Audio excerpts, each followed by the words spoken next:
साथियों, कांसीराम साहब कहते थे कि कांग्रेस और भाजपा ये एक ही तैली के चट्टे बट्टे हैं, ये एक ही सिक्के के दो पहलू हैं, ये चोर चोर मोसे भाई हैं जो पूरी प्लानिंग बैठ के करते हैं बहुजन समाज पार्टी के खिलाफ। और जब 2003 का चुनाव हुआ तो आप यकीन नहीं करेंगे, मुन्नी त्रिपाठी के भारतीय जनता पार्टी के कैंडिडेट के मात्र 2900 वोट आए थे, तब जाकर के गोविंद सिंह चुनाव जीते। जब भाजपा को कांग्रेस दोनों मिलकर के चुनाव लड़े तब भी रमाशंकर सिंह ने टक्कर दी थी और लगभग 52,000 वोट पाया था। साथियों, ये बहुजन समाज पार्टी की ताकत थी और उनको इस बात का एहसास हुआ कि अगर ये चुनाव मिलकर नहीं लड़ा गया तो बहुजन समाज पार्टी कभी भी चुनाव खींच लेगी। और उसी चुनाव में आपको याद होगा, आपकी रौन विधानसभा से दादा गिरदावल सिंह बघेल जी चुनाव लड़े और जब दादा गिरदावल सिंह जी चुनाव लड़े तो कलेक्ट्रेट में जब काउंटिंग चल रही थी उस समय उनको विजय प्रत्याशी घोषित कर दिया गया था, लेकिन सर्टिफिकेट किसी और को पकड़ा दिया गया, सर्टिफिकेट रिसाल सिंह जी को पकड़ा दिया गया। तो ये जो सरकारें हैं कांग्रेस और भारतीय जनता पार्टी की, ये नहीं चाहती कि इस देश का बहुजन समाज हुक्मरान समाज बने। उसके बाद फिर 2008 का चुनाव हुआ। 2008 के चुनाव में भी बहुजन समाज पार्टी ने फिर रमेश महंत को टिकट दिया। उस समय भारतीय जनता पार्टी के प्रत्याशी यहां पर गुड्डू शर्मा हुआ करते थे, अमरीश शर्मा। कांग्रेस के प्रत्याशी गोविंद सिंह जी हुआ करते थे। उस समय भी यही हुआ कि बीएसपी को रोकने के लिए भारतीय जनता पार्टी और कांग्रेस पार्टी के लोगों ने मिलकर के चुनाव लड़ा और गुड्डू शर्मा के 7,000 वोट रह गए, तब जाकर के गोविंद सिंह चुनाव जीत पाए और रमेश महंत को 52,700 वोट पड़ा, जो कि पूरे मध्य प्रदेश में तीसरे नंबर का वोट था। साथियों, पहले नंबर पे शिवराज सिंह को वोट पड़ा था, दूसरा गोविंद सिंह को 57,000 वोट पड़ा था और तीसरा रमेश महंत को वोट पड़ा था। आपको याद होगा कि रमेश महंत 53,000 वोट लेकर के चुनाव बहुजन समाज पार्टी से हार गए थे, लेकिन सिवना में जब चतुर्कोणीय चुनाव हुआ तो वहां से राजेलाल बघेल जी मात्र 22,000 पर बहुजन समाज पार्टी के प्रत्याशी बने थे, क्योंकि वहां 3 जगह चुनाव हुआ था। इसलिए मैं आप लोगों को बताना चाहता हूं, मैं ये कोई भाषण नहीं दे रहा हूं, मैं आप लोगों को समझाने का काम कर रहा हूं।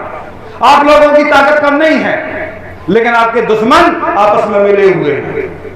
और आप यकीन मानिए, मैं मानवर कांसीराम साहब के शब्द बता रहा हूं, ये मेरे शब्द नहीं है। मानवर कांसीराम साहब ने कहा था कि कांग्रेस एक बहुत बड़ा वटवृक्ष है, इसको खत्म करने में मुझे समय लगेगा और कांग्रेस को जब मैं खत्म करूंगा तो भारतीय जनता पार्टी बड़े जोरों से आगे बढ़ेगी और पूरे देश में ऐसा लगेगा कि भारतीय जनता पार्टी है। एक आंधी सी आएगी, लोगों को लगेगा कि सब कुछ खत्म हो गया, बीजेपी सब ले गई, लेकिन बात यह नहीं रुकेगी। उसके बाद भारतीय जनता पार्टी नीचे आएगी और तब बहुजन समाज पार्टी दिल्ली में सरकार बनाएगी, इसे कोई रोक नहीं सकता। इसलिए साथियों, मैं आप लोगों से कहना चाहता हूं, ये आने वाला समय अब तुम्हारा है। कांग्रेस पार्टी नहीं तो नाबूद हो चुकी है। कांग्रेस पार्टी को ऑक्सीजन लगी है, वेंटिलेटर पे है, उनके नेता सांसें भर रहे हैं, पार्टी सांसें भर रही है। कांग्रेस के नेता खुद अपनी सरकारों को बेच रहे हैं। आपने देखा होगा 2019 के जब आम चुनाव हुए थे, उस समय 4 स्टेटों में कांग्रेस के लोगों ने अपनी सरकार को भारतीय जनता पार्टी के हाथों बेचने का काम किया था। मध्य प्रदेश में कमलनाथ की सरकार बनी, यहाँ के लोगों ने इसलिए कांग्रेस को बहुमत दे दिया कि भाई भारतीय जनता पार्टी की सरकार से लोग त्रस्त थे, तो मध्य प्रदेश के लोगों ने दोबारा कांग्रेस पार्टी की सरकार पर भरोसा जताया।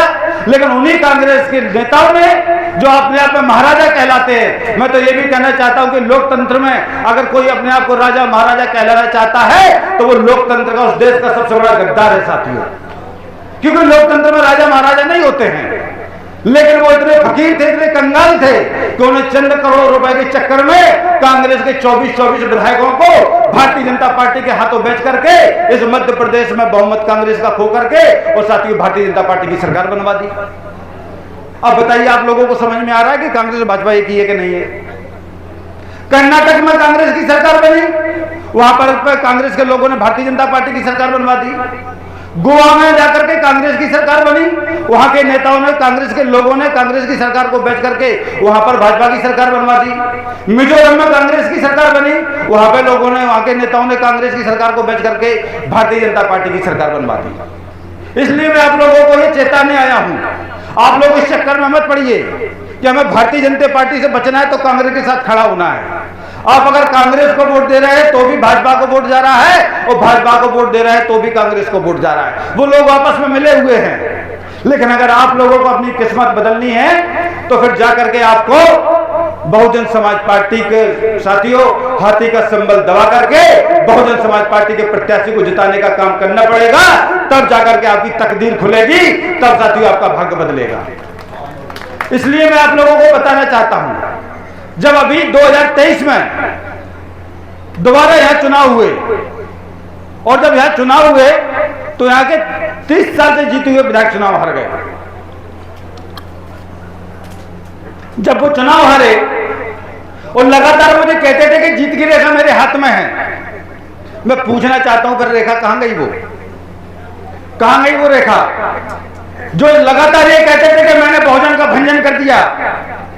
जब वो चुनाव हारे तो उन्होंने कैमरे के सामने जाकर के ये स्वीकार किया कि मुझे अगर चुनाव हराने का काम किया है तो बहुजन समाज पार्टी और बहुजन समाज के लोगों ने चुनाव हराने का काम किया। ये तुम्हारी ताकत थी।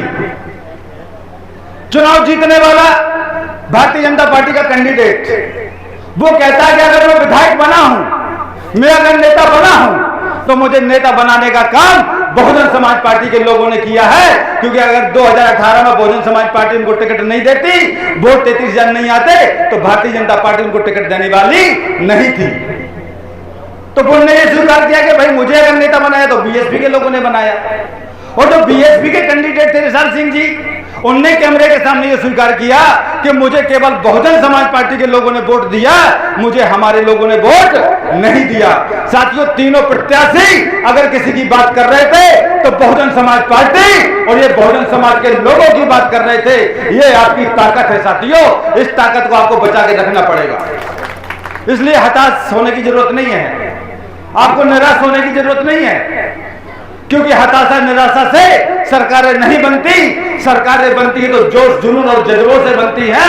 ये जोश और जुनून आपको अपने साथियों अंदर पैदा करना पड़ेगा। इसलिए मैं ज्यादा बात ना खींचती हुई, क्योंकि समय का अभाव है, मैं आप लोगों को केवल इतना कहना चाहता हूं कि जो पुणे पैक्ट हुआ था वो धिक्कार दिवस था। और आज भी गांधी के चेले, गांधी एंड कंपनी के लोग, कांग्रेस के लोग इस बहुजन समाज पार्टी से इतना खौफ खाते हैं, इतना बौखलाते हैं कि आज तो हमारा जरा सा छोटा सा कार्यक्रम हमने तो इस संगोष्ठी के रूप में रखा था, लेकिन जब लोहिया चौक पर झंडे लगे तो उन लोगों ने झंडे हटाने का काम किया। उनको ये सहन नहीं हो रहा है, उनको बर्दाश्त नहीं हो रहा है।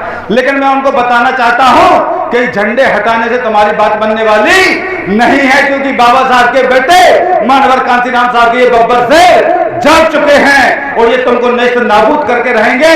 ना यह कांग्रेस का विधायक बचेगा, ना यह भाजपा का विधायक बचेगा। अगर यहाँ विधायक बनेगा तो आने वाले समय में बहुजन समाज पार्टी का विधायक बनेगा साथियों। क्योंकि कांतीराम साहब कहा करते थे कि चलेगी हाथी, चलेगी आंधी, उड़ेगा धूल, चलेगा हाथी उड़ेगा धूल, और ना रहेगा पंजा ना रहेगा फूल। साथियों, जब 30 साल के विधायक को हम उखाड़ के फेंक सकते हैं, ये बहुजन समाज की ताकत है।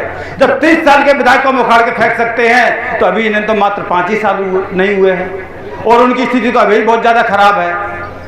लोग उनका विरोध कर रहे हैं और कांग्रेस के लोग सपने देख रहे हैं दोबारा चुनाव जीतने के। उनके सपने ही रहने वाले हैं, क्योंकि उनके पास तो नेतृत्व ही नहीं बचा है। ले दे के बेचारा एक ही आदमी उनके हाथ में है। वो सारे देश में घूमते रहते हैं, कभी नीला गमछा डालते हैं, कभी किताब पकड़ के घूमते हैं, कभी संविधान को लेके घूमते हैं। उन्हें लगता है कि बहुजन समाज को हम गुमराह कर लेंगे, लेकिन ये बहुजन समाज गुमराह होने वाला नहीं है। राहुल गांधी जी अभी एक स्टेटमेंट दे रहे थे, एक उनका वीडियो आया था, वो कह रहे हैं कि भारत के लोकतंत्र को बचाने का हमारा ठेका नहीं है। वो भारत के लोकतंत्र को बचाने की कोई जिम्मेदारी नहीं ले रहे हैं। तो साथियों, अब आप समझ लीजिए कि अगर भारत के लोकतंत्र को बचाने की जिम्मेदारी है तो ये बहुजन समाज पार्टी के साथियों के ऊपर है, इन कार्यकर्ताओं के ऊपर है। इसलिए आप लोगों को साथियों तन मन धन के साथ साथियों खड़ा होना पड़ेगा। और आने वाले समय में अभी उत्तर प्रदेश में काफी जोरों से काम चल रहा है।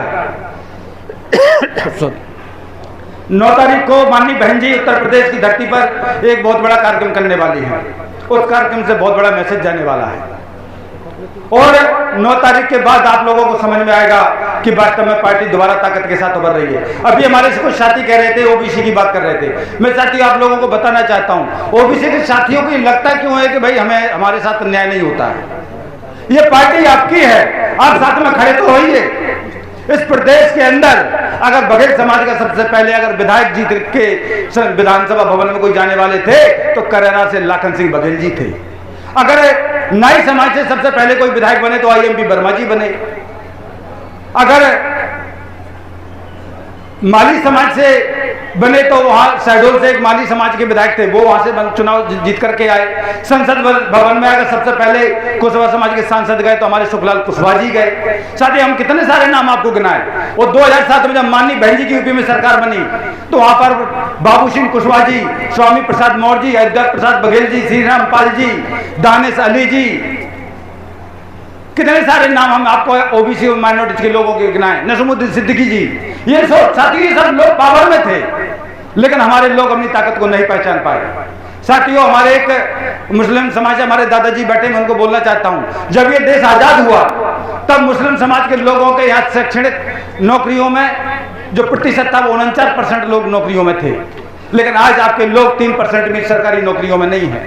ये किसकी देन है? अगर लंबे समय तक इस देश में अगर किसी का राज रहा तो कांग्रेस का राज रहा और पूरा मुस्लिम समाज माइनॉरिटीज के लोग कांग्रेस के साथ खड़े रहे। तो सच्चर कमेटी की रिपोर्ट इस बात को गवाही देती है कि अगर मुस्लिम समाज के माइनॉरिटी समाज के लोगों का अगर सबसे बड़ा कोई नुकसान किया तो कांग्रेस के लोगों ने किया, कांग्रेस पार्टी के लोगों ने किया। जो लोग 49% नौकरियों में हुआ करते थे आज वो 3% भी सरकारी नौकरियों में नहीं है।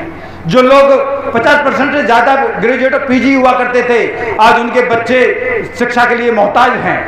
आज साथियों वो लोग पंचर बनाने का काम कर रहे हैं। ये किसकी देन? इसके लिए कौन जिम्मेदार है? इसके लिए साथियों अगर कोई जिम्मेदार है तो वो पार्टी जिम्मेदार है जिन्होंने 70 साल से इस देश में राज किया है, और अब वो लोग जिम्मेदार हैं जो भारतीय जनता पार्टी की सरकार चला रहे हैं।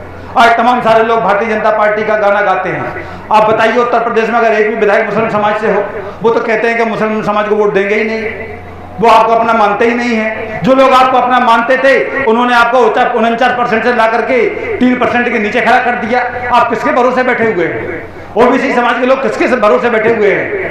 आप जब बहुजन समाज पार्टी में थे, जब आपके विधायक सांसद जीत करके आते थे तो आप इस मंच से दहाड़ते थे, आप भाषण देते थे, आप अपनी बात को रखते थे। आज जितने ओबीसी के नेता कांग्रेस भाजपा में बैठे हैं वो अपनी मर्जी से भाषण देना तो दूर की बात है, अपनी मर्जी से मुंडी भी हिला नहीं सकते हैं। इस बात को आप लोगों को समझना होगा। इसलिए साथियों ज्यादा बात न कहते हुए मैं अपनी बात को यहीं खत्म करना चाहूंगा, क्योंकि समय का अभाव है। यहाँ पर जितने लोग